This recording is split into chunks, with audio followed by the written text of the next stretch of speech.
Hello friends मु आज आपण मानकु स्कॉलरशिप विषय रे कहिया जाऊँगी। आम ओडिशा स्टेट स्कॉलरशिप रे आमर जेते प्रकार स्कॉलरशिप अच्छी ता विषय रे मु जा एक्सपीरियंस करिछि ता विषय रे मु आज कहिया जाऊँगी।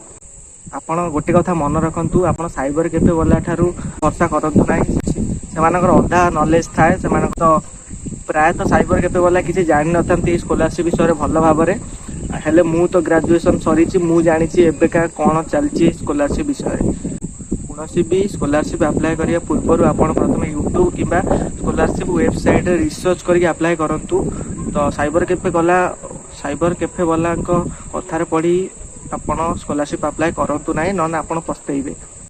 मोर प्लस टू सैला पर मो साइबर कैफे कथार पढ़ी कि नेशनल स्कॉलरशिप अप्लाई करनथली। मोर भल मार्क थिला, हे जाई थांता आराम से नेशनल स्कॉलरशिप। मते साइबर कैफे वाला मना कर देले, तो मु स्टेट स्कॉलरशिप पकेली। स्टेट स्कॉलरशिप अल्प पैसा आसला।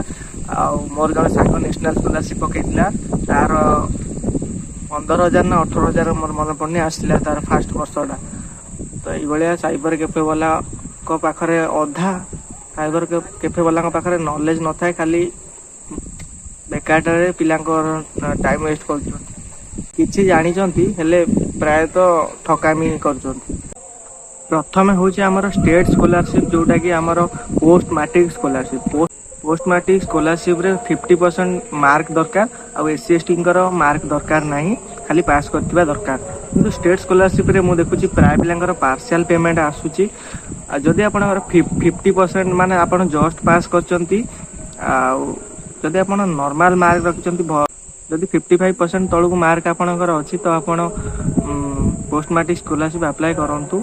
एससी एसटी पार्शियल पेमेंट आसुची पोस्ट मैट्रिक स्कॉलरशिप रे, जहाँ फल टोटाल मिसीगले आप 3600 4000 ये टंका आसूची। आउ अदर पिलांगर नॉर्मल पिलांगर तो 8000 आसूची पोस्ट मैट्रिक स्कॉलरशिप रे।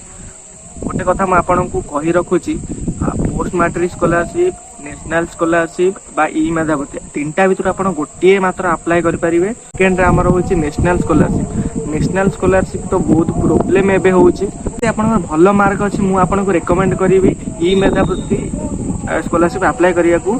ई मेधावृत्ति आपंकर 8,000 रु 15,000 टंका पर्यंत मिलूँ। ई मेधावृत्ति परीक्षा एटा समस्त एससी एसटी ओबीसी समस्त 55% मार्क देखा जाउची।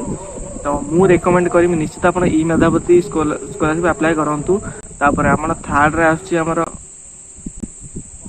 National scholarship. नेशनल स्कॉलरशिप तो आपन 80% एबव मार्क दरकार, एवं से बहुत प्रोब्लेम होउची मु देखिया को मिलूची। जदि आपन रिसर्च करके अप्लाई करि परिबे, किंतु अमाउंट टा 20,000 पाखा 20,000 25,000 मिलियो एनुअली हमर नेशनल स्कॉलरशिप रे।